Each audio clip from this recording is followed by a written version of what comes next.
денег на картине мало.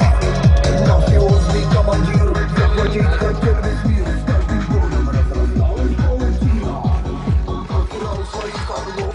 Ну и там все, что, заебись стало. Потом у него сын приехал, короче. Макс, там, тип вообще молодой, лет 20, наверное. Батя там был такой, наверное, ну, вообще не понимаю, 20 лет. Ну, не он, да.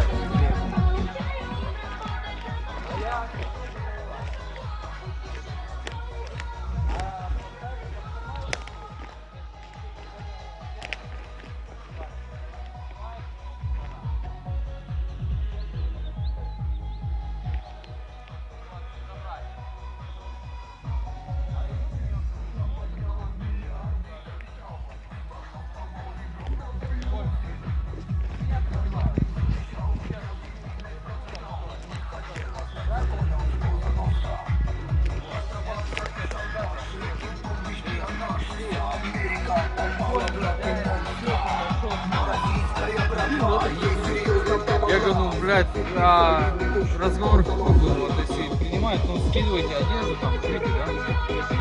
Я говорю, я сделал это все.